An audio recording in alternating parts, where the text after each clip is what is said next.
Chapter 8, The House That Smells Like Oatmeal Cookies.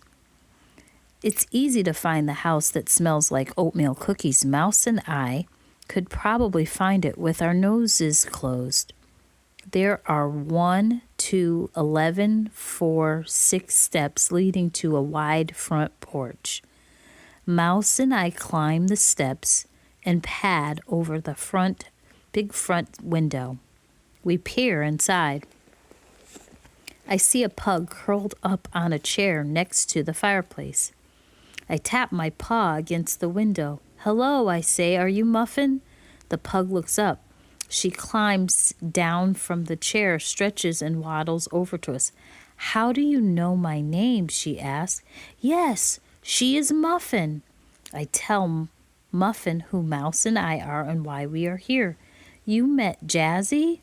Muffin leaps against the windowsill and knows my human. "How did you find me?" "This isn't Jazzy's house. This is Grandma's house. Grandma is taking care of me and Owen while Owen's parents are on vacation." "We know," Mouse says. "And believe me, it wasn't easy to find you." "You have to get me out of here," Muffin says. She spins in several circles.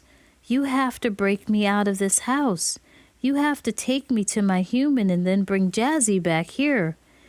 "Bring Jazzy back? But Jazzy doesn't want to come back," I say. Muffin stops spinning. "Why not?" "She says Owen was the one who switched you guys at the dog park. She says he did it on purpose. I came here to bring you back to Kathy. Jazzy is going to come live with my humans. The humans I'm living with now. Then I'm going to go back to my old humans." "That's the plan. It's true. Owen did switch Jazzy and me," Muffin says, "but he feels really bad about that now." "He does," I gulp. "Yes, Muffin says he misses Jazzy a lot. He wants her back." I wonder how Jazzy would feel if she knew that. "Apparently there's something about the way I cuddle that's wrong," Muffin goes on. "But he's not my human. I only snuggle with my own human, you know." "Me too," Mouse says. I look at Mouse and try to imagine him snuggling with his humans without crushing them, "Do you have a plan for getting me out of here?" Muffin asks.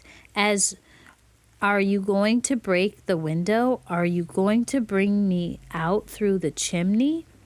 How would we bring her out through the chimney, I wonder?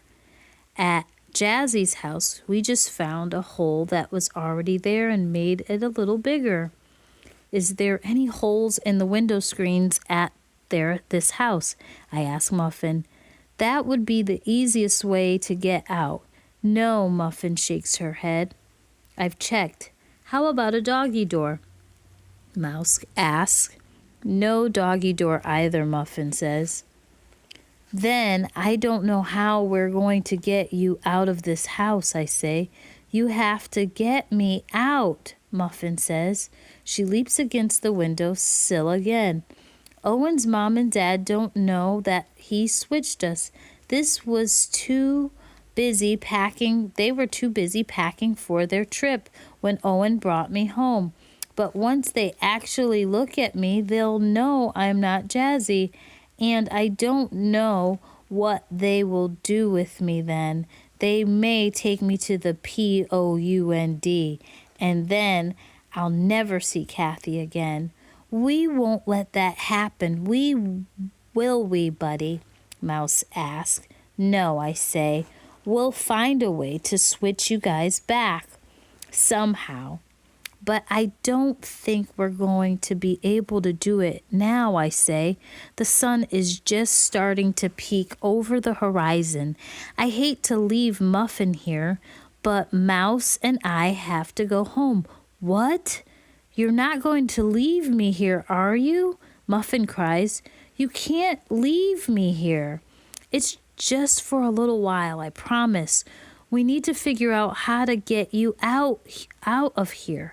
And I want to tell Jazzy what you said about Owen wanting him back. Jazzy might change her mind about moving in with Connor and Mom. Then there will be no dog to take care of Connor and Mom when I go to Springtown to find my family. But I can't worry about that now. Every dog belongs with their own humans. If Jazzy wants to go home, I have to help her get there. Unfortunately, finding out what Jazzy wants is harder than I expected it to be. I thought Mom and Connor would take me back to obedience school.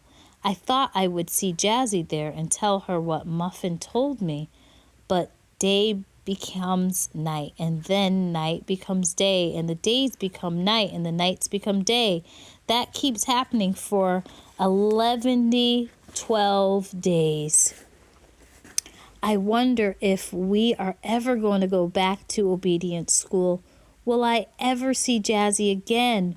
Will she and Muffin ever find a way to switch back? Then one day, when I'm not expecting it, Mom calls, "Buddy, it's time to go to obedience school." Oh boy, we are going back. I will see Jazzy again. I am happy, happy dog. But there's a problem when we go to obedience school. Jazzy isn't there. Class starts and Jazzy still isn't here. Did Kathy decide not to come? How will I ever find Jazzy?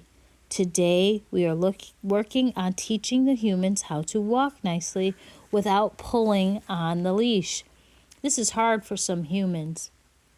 I don't know why.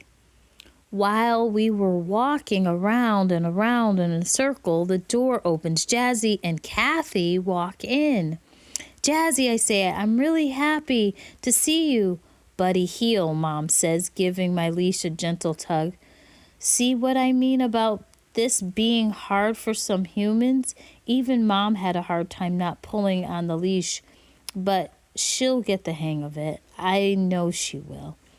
Jazzy and Kathy look for an opening in our circle. I try to slow Mom down so Jazzy and Kathy can join the circle in front of us, but Mom pulls on the leash again. There is a bigger opening in the circle like Ike and Rosie. Jazzy and Kathy go over there. "Jazzy, I've got some good news." I call across the circle. "I found Muffin. She says your human is sorry he switched you and Muffin. He misses you. He wants you back." "Jazzy, that's great. We're so happy for you," the other dogs cheer. We all stop walking and sit beside our humans. "I don't believe you," Jazzy says. She turns her head away from me. "It's true. You can ask my friend Mouse if you don't believe me. He heard it too." Jazzy turns one eye back to me. "Really? Are you sure? Does Owen really want me back?" "Yes," I said. "Then I should go back," Jazzy says. "I agree. The only problem is I don't know how to get you back to Owen and get Muffin back to Kathy.